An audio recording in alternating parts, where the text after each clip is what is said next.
शांति। ओम शांति। ओम शांति।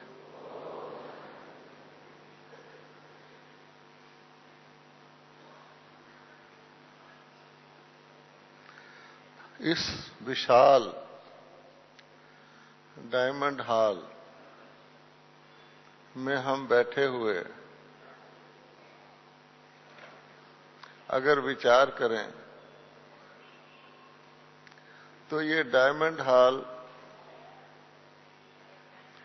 बाप ने बनवाया है या सतगुरु ने बनवाया है? क्या ख्याल है आपका? पहली यहीं से बैठे बैठे जहां हम बैठे हैं वहीं से शुरू करते हैं कि इतना बड़ा डायमंड हॉल 25,000 के बैठने का बाप ने बनवाया है या सतगुरु ने बनवाया है? जो कहते हैं सतगुरु ने बनवाया है वो हाथ उठाओ। सोचो, बड़ा आसान सा प्रश्न है, आपको खुश करने के लिए पूछा गया है।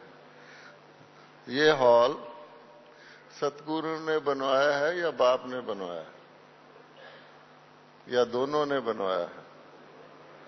हाँ? दोनों वाले ज्यादा हैं। ठीक है। कोई भी पिताजी जब कोई महल या मकान बनवाते हैं तो कभी उसमें इतना बड़ा हॉल नहीं बनवाते। इसलिए बनवाए। आजकल तो बच्चों के कमरे भी अलग अलग होते हैं घर में, तो जरूर इतना बड़ा हॉल इकट्ठे बैठकर कोई ना कोई गुरु की शिक्षा लेने के लिए बना होगा। सीधी बात है। तो इससे ये तो पता लगता है कि बनवाने बाबा सतगुरु है। और आज का विषय रखा गया है बच्चे भी और फॉलोअर भी। बच्चे या फॉलोअर नहीं रखा गया, क्योंकि परमपिता है तो हम बच्चे हैं और सतगुरु है तो हम फॉलोअर हैं। देखना सिर्फ ये है कि परमपिता के तौर पे हमें क्या मिलता है और सतगुरु से हमें क्या मिलता है। कोई भी माता पिता, चाहे वह सतयुग के ही हों, अपने बच्चों को, चाहे वो महाराजा महारानी हों, अपने बच्चों को लायक बनाने के लिए कि वो राजगद्दी के लायक बन सकें, मैनर सीख सकें, जरूर गुरु के पास भेजते हैं। अच्छा, तो बाबा भी कहते हैं कि बच्चे तो मेरे बन गए और बीच में टीचर भी है। दुनिया में पिता होते हैं, टीचर भी होते हैं और गुरु ऑप्शनल होते हैं। कई लोग गुरु करते हैं, कई नहीं करते हैं, होते जरूर हैं। परंतु हमारे, क्योंकि हम लोग कोई लौकिक नहीं है, जब बाबा के बच्चे बने थे तो लौकिक थे, लेकिन अब हमारे नाम के साथ एक टाइटल जुड़ गया है। ठीक है ना? वो टाइटल कौन सा है? जो सबके नाम के साथ जुड़ गया है, चाहे वह युगल ही हो, फिर भी उनके नाम के साथ बाबा ने टाइटल जोड़ दिया है। दुनिया में लोग युगल बन सकते हैं, वापस कुमारी कुमार नहीं बन सकते, पर बाबा तो सर्वशक्तिवान है। तो बाबा ने हमें क्या किया? हर एक को क्या बनाया? हमारा टाइटल क्या है? जी बीके नहीं, शॉर्ट में क्यों बोलते हैं? कोई कमी है क्या? पूरा बोलो ना। हाँ, हमारा टाइटल है ब्रह्मा कुमार ब्रह्मा कुमारी। सॉरी, मुझे पहले ब्रह्मा कुमारी कहना चाहिए था। हमारा टाइटल है ब्रह्मा कुमारी ब्रह्मा कुमार। अच्छा, अब हमारा टाइटल शिव कुमार शिव कुमारी क्यों नहीं है भाई? क्यों नहीं है? हो सकता था ना। बड़ा शिव है या ब्रह्मा जी हैं? शिव है। इसमें भी इस पहेली का उत्तर है कि बाबा बाप है और सतगुरु भी है, क्योंकि शिव तो सबके पिता हैं, आत्मा के तौर पे सबके पिता हैं, लेकिन ब्रह्मा सबके पिता नहीं है, सिर्फ ब्रह्मा कुमार और कुमारियों के पिता हैं।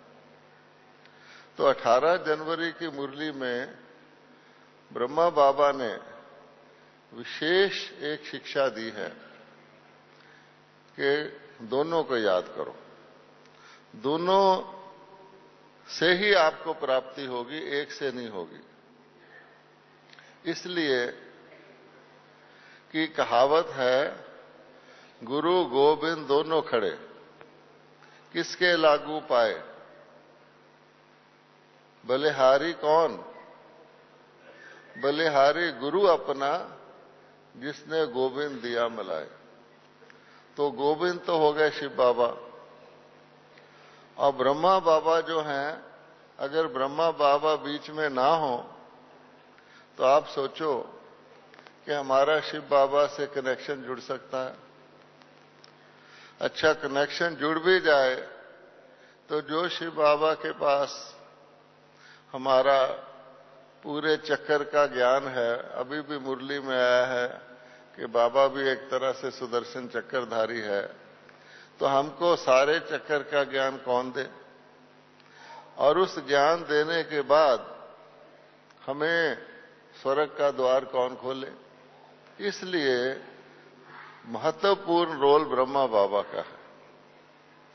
और इसीलिए बाबा ने खास तौर पे 18 जनवरी को ये बताया कि देखो, ब्रह्मा बाबा साकार में थे। 18 जनवरी इस चीज का यादगार है कि उस दिन ब्रह्मा बाबा साकार से अव्यक्त हुए। क्यों हुए अव्यक्त? और अव्यक्त में कितने साल हो गए? इतने वर्ष बाबा ने साकार में भी हमको नहीं पढ़ाया जितने वर्ष बाबा ने अव्यक्त में पढ़ाया। इसलिए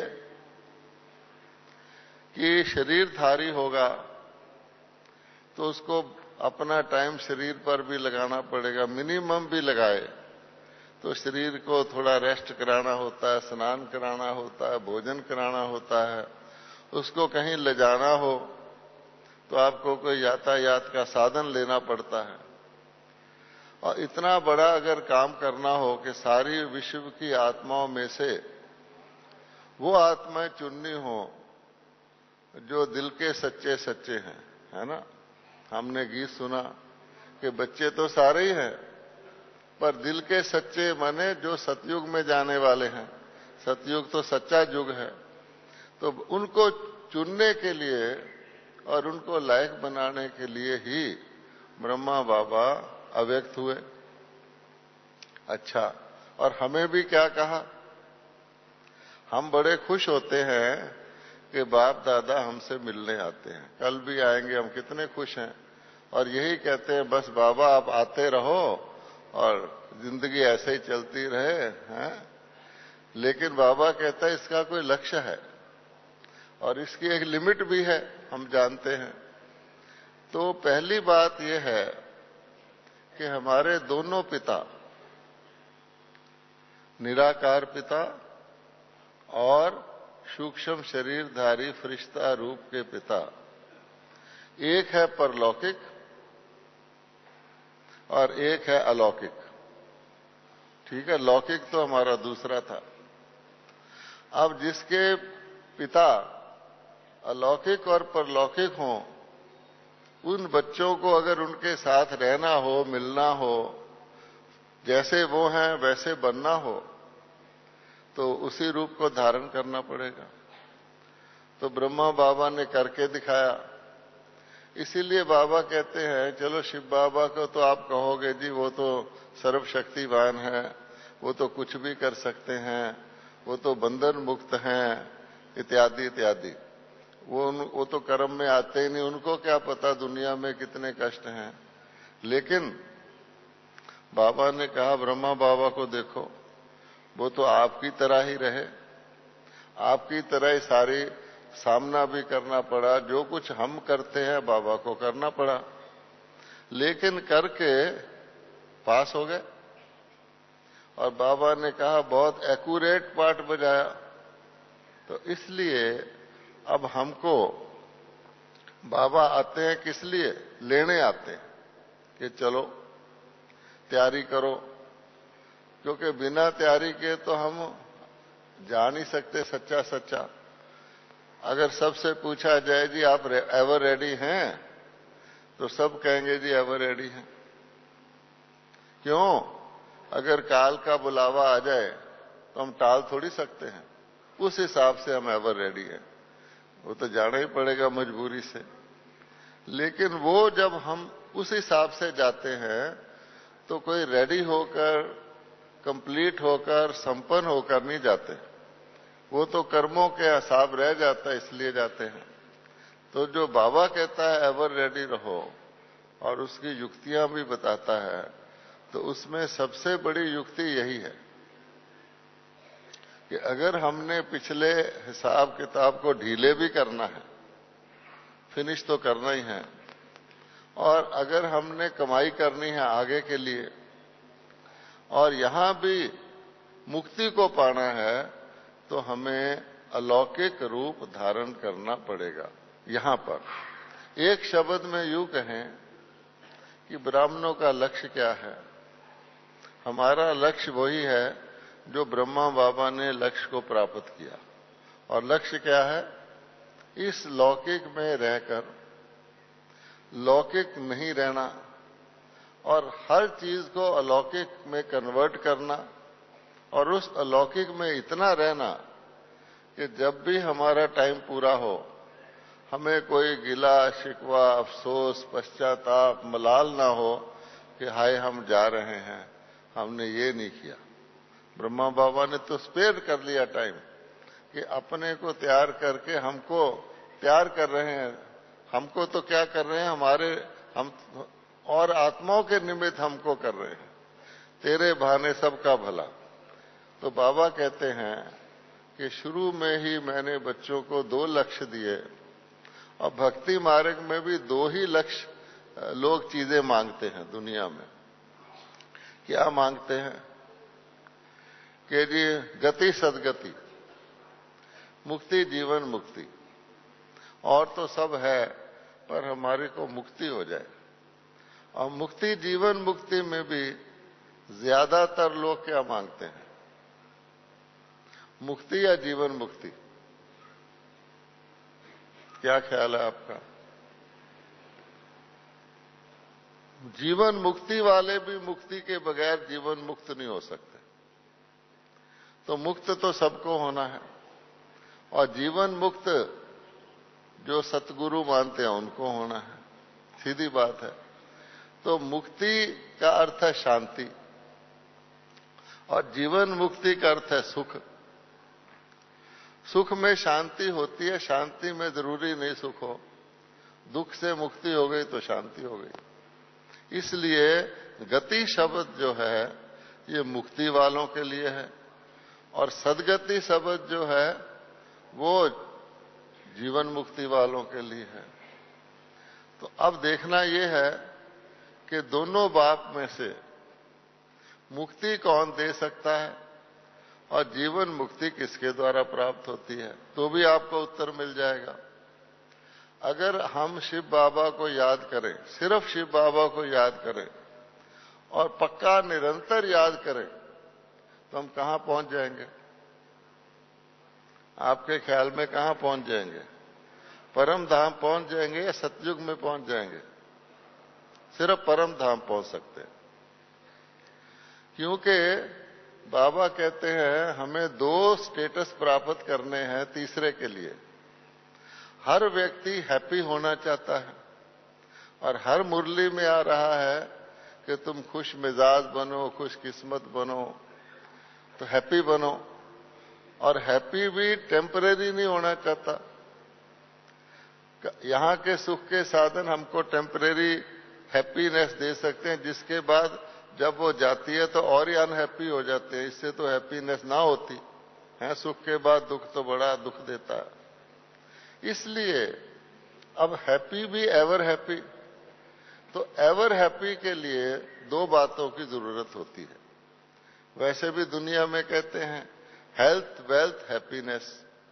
तो एवर हैप्पी के लिए एवर हेल्दी और एवर वेल्दी होना जरूरी है।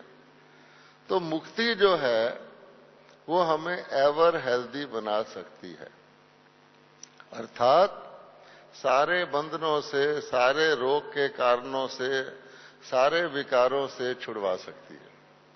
और चाहे हम अपनी मर्जी से छूट जाएं, चाहे फिर जिसको कहते हैं लातों के भूत बातों से नहीं मानते, उनकी धुनाई और धुलाई करके उनको साफ किया जाता है।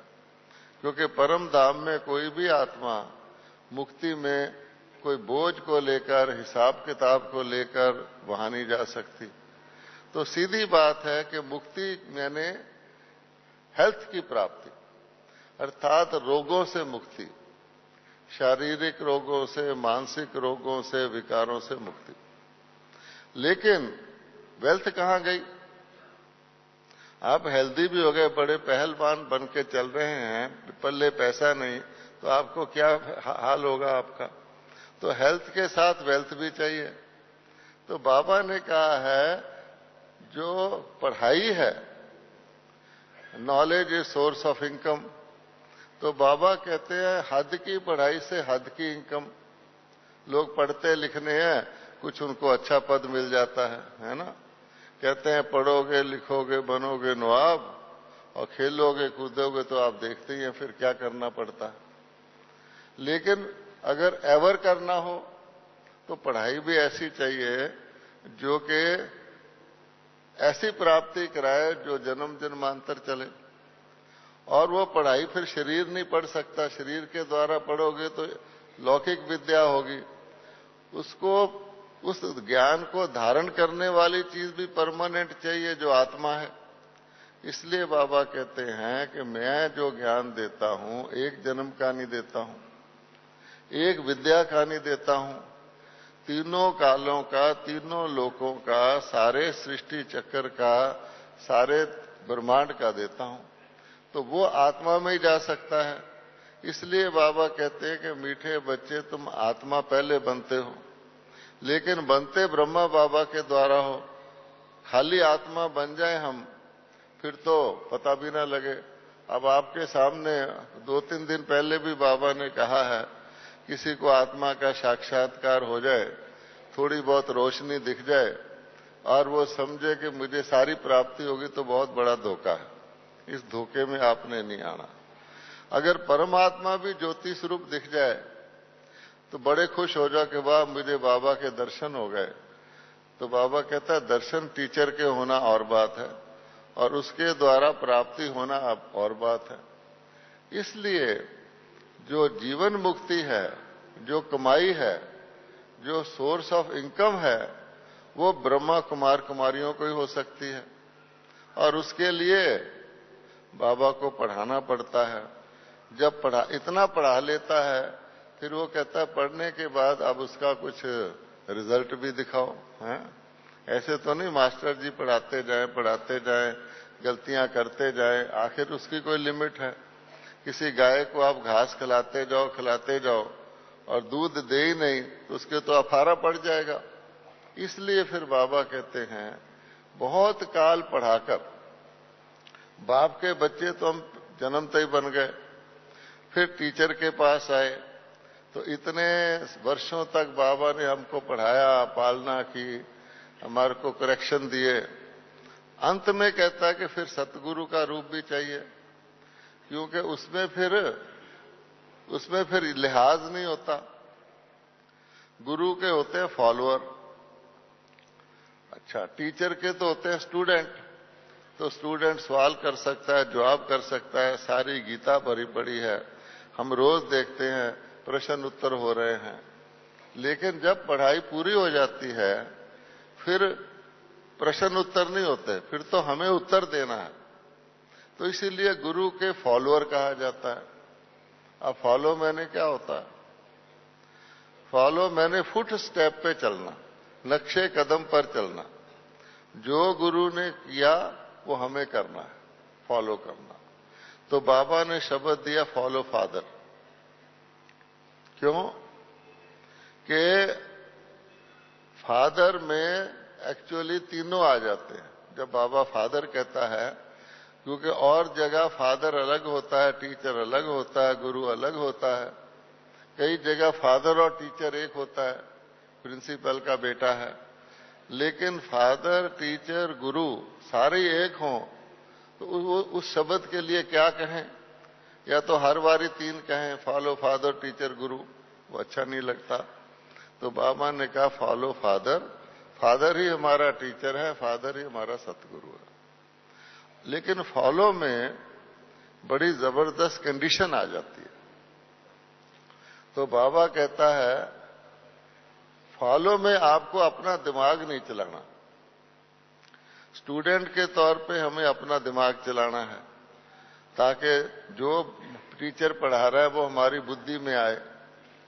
लेकिन फॉलोअर मीन्स कि जो गुरु ने मत दी है उसके ऊपर बिल्कुल 100% चलना है। अब इसका क्या अर्थ निकलता है? इसका अर्थ ये निकलता है कि हम श्री मत में मन मत मिक्स नहीं कर सकते। सीधी बात है। श्री मत बड़ी या मन मत बड़ी? श्री मत बड़ी, सर्वश्रेष्ठ मत, और वो भी सतगुरु की। आजकल तो बहुत सारे लोग अपने को जगत गुरु कह देते हैं, सतगुरु भी कह देते हैं, जो मर्जी कह दो। लेकिन जगत गुरु का कुछ अर्थ होता है, तुमने सारे जगत की आत्माओं को सदगति करने का तुम्हारे पास कॉन्ट्रैक्ट है या तुम्हारे पास क्षमता है। तो अब हमने देखना है कि आज का विषय है कि हम बच्चे तो हैं ही, परंतु फॉलोअर कहां तक है। अब बाबा कहता है फॉलोअर में भी किसको कॉपी करोगे, एग्जाम्पल किसका लोगे? शिव बाबा को तो हम फॉलो नहीं कर सकते। वो तो निराकार है, बंधन मुक्त है, सुख दुख से न्यारा है, जन्म मरण से न्यारा है, उसने कभी इस चक्कर में आना नहीं। तो किसको फॉलो करें? तो ब्रह्मा बाप को करें, जो हमारी तरह थे, शरीरधारी थे, अब भी हैं। तो ब्रह्मा बाप को फॉलो करने में जो ब्रह्मा बाप ने किया वो हम करेंगे तो सतगुरु की फॉलो आपको ही हो जाएगी। क्योंकि शिव बाबा को ब्रह्मा बाबा ने फॉलो किया, ब्रह्मा बाबा को हम फॉलो करेंगे। और फॉलो करना तो ज्यादा आसान है, अपना दिमाग लगाना ही नहीं। सतगुरु ने कहा ये कर, हाँ जी आपका बेड़ा पार। सतयुग ने कहा ये ना कर, अच्छा जी आपका बेड़ा पार। अगर बीच में हमने अपनी बुद्धि लगा दी तो फिर क्या होगा? तो बाबा कहता है भक्ति में भी कहते आए हो गुरु का निंदक ठोर न पाए, गुरु का निंदक ठोर न पाए। तो गुरु की निंदा क्या करनी है? गुरु की अवज्ञा करते करते हमारा आप ही हम डेस्टिनेशन से, मार्ग से भटक जाएंगे। आप पे ठोर क्या होगा? जाना है बृहस्पति ग्रह पर, चले जाएंगे शनि ग्रह पर, या राहु की दशा बैठ जाएगी या केतु की बैठ जाएगी। इसलिए मोस्ट इंपॉर्टेंट ये है कि इतनी पढ़ाई पढ़ने के बाद और वो पढ़ाई रोज रिपीट होने के बाद लास्ट दम तक भी हमें ये देखना है कि हम श्रीमत को कितना फॉलो करते हैं। श्रीमत ही बाबा का साथ है, श्रीमत ही बाबा का हाथ है। और हमेशा मेले में बच्चे ही हाथ छुड़ाते हैं, माता पिता बल्कि जोर से पकड़ते हैं, फिर भी वो कुछ ऐसा मौका दे के झट से छुड़ा के गुम हो जाते हैं। और फिर जाके मेले के अथॉरिटी को कहते हैं अनाउंस करो मेरे माता पिता गुम हो गए। आजकल ऐसे ही कहते हैं कि मेरे माता पिता गुम हो गए। अब आप सोचो कि हम तो ऐसा नहीं कर रहे। तो बाबा कहते हैं अगर हम देखेंगे तो क्या पाएंगे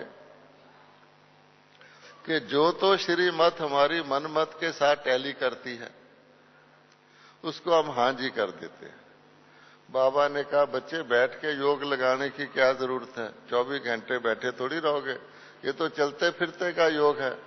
बड़े खुश होंगे, हाँ जी बैठने से छूटे, अच्छा हुआ मेरी माला टूटी, राम जपन से छूटी। तो एक मुरली में आप बाबा जो 26 जनवरी को चली थी रिवाइज, उसमें बाबा ने हमारी सारी हरकतें बताई हैं, हम क्या करते हैं, आधा फॉलो करते हैं और समझते हैं फॉलोअर हो गए, दूसरा हिस्सा गायब। मेरे तो शिव बाबा एक हैं। आप सबसे हम कहें हाथ उठाओ, जो कहते हैं मेरे तो शिव बाबा एक, उठाएंगे कि नहीं? जरा उठाइए तो आपका हाथ एक्सरसाइज हो जाएगी। डॉक्टर प्रेम बसंत तो लंबी एक्सरसाइज कराता है, ठीक है, ओके, है ना? अच्छा, अब इसका दूसरा हिस्सा क्या है? मेरे तो शिव बाबा एक, दूसरा ना कोई, उसमें हाथ उठाइए। तो सोच में पड़ जाएंगे। उठाना तो बाबा कहता बड़ा खुश होता हूं सब उठा रहे हैं। दूसरा ना कोई, बिल्कुल कोई नहीं। नहीं जी, शिव बाबा में मेरा और बाकी सब भी मेरे। फर्क पड़ गया ना? अच्छा, इसी तरह से आप देखेंगे बाबा कहता है मैं जो कहता हूं, जो मतलब की बात होती है वो मान लेते हैं, बाकी कहते हैं कोशिश करेंगे, पुरुषार्थ करेंगे, है ना? बाबा ने कहा, मैंने कहा भाई देखो तुम्हें तीनों कालों का ज्ञान होना चाहिए, तो देखो ये सिस्टम है, सारी आत्माएं तो माला में नहीं आएंगी, त्रेता में ये आएंगी, सतयुग में ये आएंगी, माला में ये आएंगी, अष्ट में ये आएंगी। अच्छा, अब अपनी अपनी नजर है। कहेंगे जब सबने माला में आना ही नहीं तो फिर मेरा क्या होगा, है? छोड़ो, है तो अलबेले हो जाएंगे, आलसी हो जाएंगे। इसी तरह बाबा कहता है मैंने समझाया कि माया बड़ी पावरफुल है और उससे सावधान रहना है। वो तो किसी को भी नहीं छोड़ती, ब्रह्मा को भी नहीं छोड़ती। ब्रह्मा भी कहते हैं कि मैं खाते खाते याद करता हूं, भूल जाता हूं, जिसमें भगवान आता है। और महारथियों को भी नहीं छोड़ती, तो मैं किस खेत की बोली हूं, मेरे को भी नहीं छोड़ती, चलो छुट्टी। तो जो बाबा दूसरा हिस्सा कहता है कि माया एक परीक्षा है, तुम्हें जन्म सिद्ध तुम्हारा सफलता अधिकार, वो गायब। इसलिए फॉलोअर मीन्स है बड़ा आसान, लेकिन इसमें बुद्धि हमें नुकसान करती है। संशय आत्मक बुद्धि क्या होगी? निश्चय आत्मक बुद्धि जीतेगी और संशय आत्मक बुद्धि हारेगी। अब आप देखो कि हमें संशय में कौन डालता है। इसीलिए बाबा ने ये नहीं कहा बुद्धि को नहीं कहा, मन मना भव कहा है कि दिल से जियो, मैं दिल वाला हूं, आपके दिल में बसता हूं, आप मेरे दिल में बसते हो। कभी भी बुद्धि जो है उसके बीच में इंटरफियर करती है। ये एक बड़ी इंपॉर्टेंट बात है, क्योंकि लोग बुद्धिवान समझते हैं कि आजकल की दुनिया में यही माना जाता है बुद्धिवान व्यक्ति इंटेलेक्चुअल है, बड़ा दिमागी बंदा है। अच्छा, लेकिन बाबा ने गीत में भी आपने क्या सुना, और कोई खूबी मेरे में हो ना हो, बस बाबा हम सच्चे तेरे बच्चे हैं। क्या देवताओं, आपका ख्याल है देवता बुद्धि चलाते हैं? हाँ, बुद्धि चलाते हैं? देखो, बुद्धि कब चलाई जाती है? जब आप कंफ्यूज्ड हैं, नहीं तो आपको बुद्धि चलाने की जरूरत ही नहीं। आपने अपने घर जाना है, मान लो यहां भी आपको जो कमरा अलॉट हुआ उसमें जाना है, एक बारी आप जाए तो यहां से आप कमरे में जाओगे, आपको बुद्धि चलानी पड़ेगी कि उस बिल्डिंग की जगह उसमें चले जाओगे? नहीं। लेकिन अगर आप कंफ्यूज हो गए, तब आपको अपने कमरे का नंबर भूल गया तो सोचेंगे भी 111 था या 11 था, तो बुद्धि चलानी पड़ेगी। आप कोई भी चीज जो है, जो आपको अच्छी तरह पता है, निश्चित है, उसमें आपको बुद्धि नहीं चलानी पड़ती। आपका bank account Punjab national bank में है, आपको पता है कहां है, तो आप वहीं जाओगे या साथ में दूसरा बैंक खुला हुआ वहां चले जाओगे। लेकिन अगर आप चौरस्ते पे खड़े हो और आपको पता नहीं किधर जाना है, तो आप सोचने लग जाओगे। इसलिए हमारा सबसे बड़ा दुश्मन बुद्धि है, क्योंकि तमोगुणी बुद्धि, जिसको बाबा ने रजोगुणी बनाया, कहता अब सतोगुणी बन रही है, सतो प्रधान बन रही है, उस बुद्धि की कसौटी पर अगर हम श्रीमत को टेस्ट करेंगे तो क्या हो जाएगा? श्रीमत को तो टेस्ट करने की जरूरत नहीं है। एक बारी कर लिया, 2 बारी कर लिया, 1000 बारी कर लिया, अब तो पक्का हो गया कि बाबा हमें ज्ञान दे रहा है, हमारी सदगति कर रहा है, तो फिर उसके बाद क्वेश्चन करना ये तो जायज नहीं है ना। आपको पता है कि पंजाब में एक जगह चंडीगढ़, वहां रेलवे स्टेशन दूर है, बस स्टैंड नजदीक है, तो लोग ज्यादातर बसों में जाते हैं। तो एक गांव वाला आया, उसको कहा भाई बस में जाओ और स्टेशन दूर है, पूछ लेना कौन तुम्हारी बस तुम्हारी कहां जाती है। उसने बठिंडा जाना था, तो देखा कि बहुत सारी बसें खड़ी हैं, गांव का आदमी था, तो किसी से पूछा भी इसका ड्राइवर वगैरह कहाँ है? उसने कहा जी वो चाय पी रहा है। वहां चला गया, बोला तुम बठिंडा की बस के ड्राइवर हो? हाँ जी।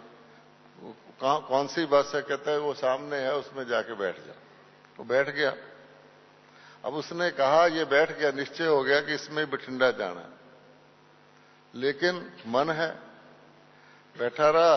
एक दूसरा मुसाफिर आके बैठ गया, तो तसल्ली करने के लिए उसको कहेगा भाई तुम भी बठिंडा जा रहे हो ना, ताकि तसल्ली हो जाए कि जो ड्राइवर ने कहा है उसको कंफर्म हो जाए। कहेगा हाँ जी मैं भी जा रहा हूं, फिर शांत होकर बैठ जाएगा, ठीक है। फिर तीसरा पैसेंजर आया, फिर डाउट हो गया, उससे पूछेगा ये बस बठिंडे कितने बजे पहुंचनी है, ताकि फिर तसल्ली हो जाए कि बठिंडे की बस है। इसी प्रकार से हम क्या करते हैं कि बहुत जन्मों की बॉडी कॉन्शियसनेस है, बहुत जन्मों के हिसाब किताब हैं, बहुत जन्मों की रुचि हमारी धरती पे है, इस शरीर में है, और यही की चीजें हम जानते हैं। आप सोचो, हमें परम धाम गए कितने दिन हो गए? बुद्धि से तो आप चले जाते हैं, कितने दिन हो गए? इतने दिन, इतने वर्षों की पुरानी चीज अब आपको जाने को कहे तैयार हो, और ये सामने दिख रहा है? तो a bird in hand is better than 2 in the bush. तो वो सोचता है इंसान कि ये छोड़ूं, ये तो दिख रहा है, वो पता नहीं। तो इसलिए उसको बार बार अच्छी तरह ठोक ठोक के बाबा रोज कहता है। तो बाबा ने कहा हुआ, जब तक तुम्हारे पुराने हिसाब किताब बाकी हैं या पुराने स्वभाव संस्कार बाकी हैं या पुरानी चीजों से लागत है, चाहे वो वस्तुएं हैं चाहे वो व्यक्ति है, तब तक तुम कितना भी उड़ने की कोशिश करोगे, पिंजरे से बाहर भी निकाल देंगे, पर तुम्हारे पर बहुत जन्मों से काम ही नहीं कर रहे, फुड़ फुड़ करके फिर नीचे आ जाओगे, जरा सा उड़ोगे फिर नीचे आ जाओगे। तो ये स्वाभाविक है। जिस दिन हमने ब्राह्मण जन्म लिया था उस दिन हमारा नशा कुछ और था। सब कहते हैं जी वो शुरू वाला नशा जो था ना वो और ही चीज थी, अब नहीं होता। तो बाबा कहते हैं क्यों नहीं होता भाई, ये तो बढ़ना चाहिए। इसीलिए फिर बाबा ने आश्रम बनाए, सेंटर बनाए, सेवा बनाई, हेडक्वार्टर बनाया, हमको लंबा चौड़ा काम दिया कि भी लौकिक से हटे और अलौकिक में लगे। अलौकिक जीवन हमने बताना है। बाबा कहता अपने घर वालों को भी अलौकिक ही ट्रीट करो। आप कई मुरलियों में आता है कि जी मेरे पति का बुद्धि का ताला खोल दो, मेरे बच्चा ज्ञान में आ जाए। तो बाबा कहता, और पिछली बारी एक जोन आया हुआ था गुजरात जोन, तो उन्होंने कहा बाबा गुजरात जोन को याद प्यार दे दो। तो बाबा ने हमको ये भी सिखा दिया। बाबा ने कहा सबको याद प्यार दे रहे हैं, इसमें गुजरात जोन भी आ जाता है। हमको सिखाया। वैसे तो बाबा दे देते हैं सहज स्वभाव में, पर हम उसको समझते नहीं। तो वो कहते हैं बेहद की दृष्टि रखो, हद उसमें आपे आ जाएगा। आपके पति सबका ताला खोलने का संकल्प रखो, उसका भी खुल जाएगा। अगर आप उसका खोलने को लग गए तो लौकिक है। अब पता नहीं उसका क्या पार्ट है, सबका पार्ट बाबा ने बताया हुआ है, तो फिर दुखी होते हैं। तो अनलिमिटेड को लिमिटेड में लाके, परलौकिक और अलौकिक को लौकिक में लाके फिर हम परेशान होते हैं, ये क्यों नहीं हो रहा। तो इसीलिए कहा जाता है थिंक ग्लोबली एक्ट लोकली। ये यूएन वालों ने, वर्ल्ड हेल्थ वालों ने 2000 संवत में एक स्लोगन बनाया था कि आप कहीं भी रहोगे, हम अलग अलग जगह सारे यहां थोड़ी बैठ जाएंगे। जहां हम हैं वहीं करेंगे, जिस शरीर में है उसी का करेंगे, जो हमारा हिसाब किताब है। लेकिन बुद्धि अपनी वैश्विक रखो, अनलिमिटेड रखो। और बाबा हमेशा कहते हैं कि जो चीज सदा रहनी हो वो बड़ी आसान होनी चाहिए। मुश्किल चीज कोई भी आपने करी तो थोड़ा समय चल सकती है। तो इसलिए सदा और सहज हमारे दो शब्द हैं। सदा अगर करना है तो सहज होना चाहिए, और सहज यही है कि उसके आसपास कोई बंधन ना हो। तो इसमें भी ब्रह्मा बाबा कहता है तुम्हारे क्या बंधन है। एक परिवार, बाबा भी तो परिवार वाला था, कुछ बच्चे ज्ञान में चले, कुछ नहीं चले, हीरे का धंधा था, कर करके बाबा ने करके दिखाया। फिर यज्ञ स्थापित किया, उसमें कितनी मुश्किलें आती हैं कि जी ये आदमी अपने को भगवान कहता है।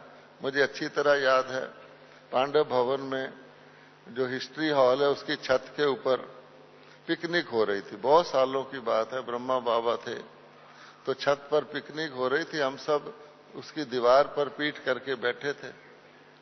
तो एक सड़क के ऊपर कुछ व्यक्ति जा रहे थे, तो मैंने खुद सुना, वो कहते जी यहाँ एक बाबा रहता है, वो अपने को भगवान कहता है। करते करते चले गए। अब यहां तक होते होते होते हम सब का अनुभव है, लेकिन एक बल, एक भरोसा, जो सच्चाई है उस पे चलते चलते आज कोई नहीं कहता। आज कहते हैं जी ब्रह्मा कुमारियां तो कमाल है, सारे विश्व में इनके सेंटर हैं। सचमुच कोई ऐसा ज्ञान है जो भगवान ही दे सकता है। कोई तनख्वाह नहीं लेता, इतने लोग प्रेम से चल रहे हैं, घर घर में झगड़ा है, ये क्या मामला है। तो अब उनकी समझ में आता है। इसलिए बाबा कहता है कि श्रीमत को फॉलो करना, आंख बंद करके हमारा बेड़ा पार है। तीसरी आंख खुली है तो श्रीमत आप ही फॉलो होगी, आपके लौकिक डिस्टर्ब नहीं करेंगे। लौकिक को भी रखना है। सेंटर वालों का सेंटर एक प्रवृत्ति है, तो बिजनेस करता उसका बिजनेस एक प्रवृत्ति है। लेकिन जिसको इतने कालों का, इतने लोगों का सार में ज्ञान हो, बाबा की हिस्ट्री ज्योग्राफी देखो, एक सेकंड में आप तीनों लोकों का ज्ञान सामने ला सकते हो। जिस लोक में जाना हो जा सकते हो। अब आपकी मर्जी है कि आप ज्यादा अलौकिक में रहें, जो हमारा जन्म है। आपकी मर्जी है थोड़ा थोड़ा परम धाम में रहें, वो आत्मा बन के रहना पड़ता है, वो थोड़ा सूक्ष्म है। आपकी मर्जी है यहां संगम पर रहें। अच्छा, बहुत कहीं थकावट है तो सतयुग में चले जाएं। किसने हमको कहा है कि सारे चक्कर को छोड़कर 5000 वर्ष के इस कलयुग के पुराने, जिसको हम छोड़ चुके हैं, भूतकाल है, उस भूत को दोबारा लाके उसी को सिमरन करो और उसी को याद रखते रहो। सारा इतना खुशनुमा भूलकर ये करो। तो ऐसे कहते हैं कि एक जादूगर था, उसके पास एक लड़का आ गया, उसने दिखाए कमरे के, यहां देखो इतना शानदार है। फिर कहा मैं जा रहा हूं, ये कमरा नहीं खोलना। अब वो लड़का वही कमरा खोलता है, जाके फिर फंसता है, फिर आवाजें आती हैं, चिल्लाता है। तो बाबा ने हमें कहा हुआ है मन आपका है, सारा ज्ञान आपको मिला हुआ है, क्या जरूरत है हमें जो हम एक चीज में पड़े रहते हैं। वो कि जो ही हमने श्रीमत को छोड़ा फिर क्या होता है, एक तो अपनी मनमत। अब जब मनमत की लेवल में आते हैं तो क्या होता है, फिर अपनी तरह के ढूंढते हैं, क्योंकि श्रीमत तो कह रही है ऐसे करो। मनमत पे आ गए तो अपने साथी ढूंढते हैं, कैसा ग्रुप बनाते हैं, ख्वाजे का गुआ मेंढक, वो कहे हाँ मैं कहूं हाँ, है ना, ताकि हम भूल जाएं कि श्रीमत थोड़ी देर के लिए दिमाग में ही ना आए। इसको बाबा कहता है कि गुरु हमेशा कहता है संग दोष से बचो। और गुरु की जो शिक्षा होती है गैदरिंग, उसको सत्संग कहा जाता है। तो जो ही हम मन मत पे आ गए तो हम अपने मत वालों को ढूंढते हैं जो मेरे जैसे हों, उनसे ही बात करते हैं, उनसे ग्रुप बनाते हैं। मान लो यहां पर 10 जोन आए हुए हैं, अच्छा, तो आप देखेंगे बेहद में आ गए, बेहद के हॉल में बैठे हैं, बेहद की बाबा की तपस्या भूमि में आ गए। लेकिन अगर आप देखोगे घूम रहे हैं तो अपने ही साथियों के साथ घूम रहे हैं, भोजन पे जाएंगे तो अपने साथियों के साथ अच्छा लगता है। तो बाबा कहता है यहां तुमको मौका है कि सतयुग में जाओगे तो यही थोड़ी तुम्हारे साथी होंगे। अगर हम 7वीं क्लास में को स्टूडेंट हैं तो जरूरी थोड़ी 8वीं में वही स्टूडेंट मेरे साथ होंगे। तो तरक्की के लिए हमें सीन को चेंज करने का अभ्यास आना चाहिए। लेकिन फिर यही क्योंकि हम चाहते हैं कोई मेरे को ये ना कहे तू गलत कर रहा है, बस ये कहे ठीक है, तो मेरे जैसे ही मेरे को कहेगा ठीक है, हम तो डूबे हैं तुमको भी ले डूबेंगे। इसलिए संग दोष बड़ा खतरनाक है। एक बारी दादी प्रकाश मणि जी ने मुझे कहा था कि इस वक्त सब आत्माओं में भूत हैं, शत्रु मान के साथ चलो, कभी ना, क्योंकि मनुष्य आत्माओं का आपने संग किया आपको अच्छा लगेगा लेकिन वो हट जाएगा। तो भगवान से बेमुख करने वाली, गुरु की श्रीमत से हमें हटाने वाली क्या चीज है? मनमत, फिर संग दोष, परमत। फिर दूसरे भी कहते हैं अरे बड़ा लंबा रास्ता है, बाबा ने पिछले साल भी कहा था लास्ट दिवाली है, धीरे धीरे चल। कोई बेचारा धन से सहयोग करना भी चाहे, कभी चल कल का पता नहीं मैं सफल कर लूं, उसको कहेंगे नहीं नहीं नहीं कुछ रख, धीरे धीरे चल, कल तेरा क्या होगा। तो बाबा कहता है तथा अस्तु, जैसी भावना वैसा ये। मुझे अच्छी तरह याद है पांडव भवन में एक भाई आया तो उसने बाबा का मुरली सुनी, बहुत उमंग में आ गया। तो गया निर्वैद जी के ऑफिस में, बोला कि मैं एक विल बनानी है, जो मेरी एक्स्ट्रा पैसा उसकी विल बनानी है। अच्छा रात का वक्त था तो उन्होंने कहा ठीक है, कहता सुबह बनाएंगे। रात को उसका शरीर छूट गया, ये तो हमने देखा हुआ, तो रह गई बिल। अच्छा इसी प्रकार से अगर हम ये सोचें कि लास्ट मोमेंट पे हर एक ये सोचता है कि हमें अंदर दिमाग में ठोक ठोक के भरा हुआ है कि भाई यहाँ का यहाँ छोड़ना है, सब सफल करना है। लेकिन जो बाबा ने कहा वो बहुत काल से आपको अभ्यास चाहिए। ऐसा नहीं कि अंत घड़ी, ये बहुत बड़ा धोखा है, बस अंत घड़ी का जरा सा पता लग जाए हम सब सरेंडर कर देंगे, सब बुद्धि से हटा देंगे, गांव की भैंस भी बेच देंगे, यज्ञ में लगा देंगे, ये होने वाला नहीं है। क्योंकि बाबा भी जानता है कि ये सब माया के छलावे हैं हमको ठगने के। बाबा कहता है मुझे कोई पैसा थोड़ी चाहिए। ब्रह्मा बाबा जब तक थे हम देखते थे पांडव भवन में नए मकान, नए कमरे बने, बाबा कहता था मैं इसी पुराने में रहना है। हम कहते थे बाबा नए में, बोला बाबा पुरानी जुत्ती है देखो, ओल्ड बूट है, बाबा को ये ठीक है, ये सब बच्चों के लिए है। तो बाबा ने तो अपना भी लगा दिया। तो फिर जो कहते हैं ब्रह्मा कुमारियों ने ये कर लिया, तो जब बुद्धि ठीक होती है तो कहती हाँ ये भी करो, ये भी करो, सेवा भी करो, यहां भी करो, वहां भी करो। आपने देखा होगा कोई बहुत बड़ा नेता शरीर छोड़ता है तो उसकी जो एशिज राख होती है उसको सारे देश में फैलाते हैं। जब राजीव गांधी ने शरीर छोड़ा था उसकी राख को हवाई जहाज में ले जाके हिमालय में गिराया, इलाहाबाद में गिराया, ताकि भाई देशव्यापी चीज है। तो हमें तो खुशी होनी चाहिए कि हमें यहाँ भी सेवा का मौका मिला, वहां भी सेवा का मौका मिला। तो जब बुद्धि ठीक होती है, हाँ ये भी अच्छा है, ये भी एक तरीका है, मैं यहाँ भी जाया हूँ, ये भी सेवा कर दूं, यहाँ भी धन दे दूं। जब बुद्धि जरा सी कोई बिगाड़ देता फिर क्या कहते हैं, आज यहाँ करो, कल वहां करो, परसों ये करो, आज शिवरात्रि आ गई, कहाँ तक। तो फिर वो व्यक्ति अपने आप को सुकेड़ लेता है। वो कौन करता है ये?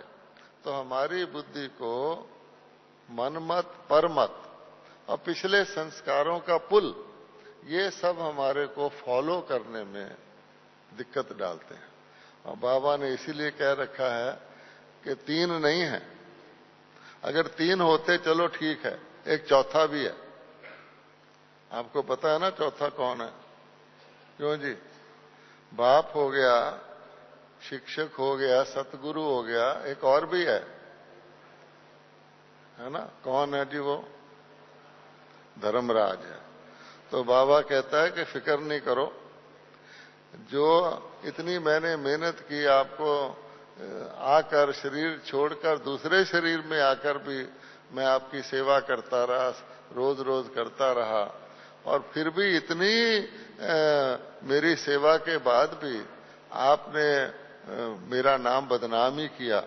जैसे बाबा ने उस मुरली में कहा है कि जो आदि बात मानते हैं, एक तो खुद डिससेटिस्फाइड रहते हैं और दूसरे दूसरों की डिससर्विस करते हैं। और ब्राह्मण परिवार में भी डिसरिगार्ड होता है, अंदर से तो लोग समझते हैं ना, मन से उनका सम्मान भी नहीं होता। तो ऐसी स्थिति वाले की फिर क्या गति होगी? तो बाबा हमेशा कहते हैं ऐसी गति ना हो।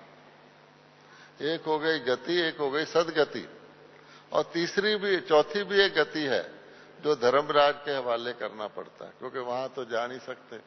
तो उनकी गति के लिए भी उनको सारे संस्कार, एक मुरली में बाबा ने कहा हुआ है, टाइम तो थोड़ा लगता है, लेकिन हमको ऐसा फील होगा कि जैसे क्राइस्ट को सूली चढ़ाया जा रहा है।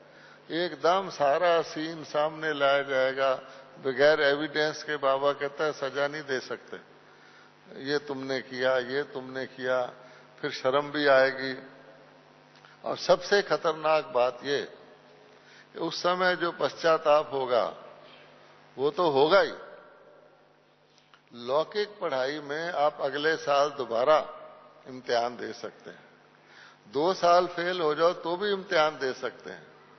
आजकल की गवर्नमेंट ने आईएएस वालों को भी 3 चांस दे दिए हैं, इलेक्शन आ रहा है कि भाई 3 बार ही कर लो।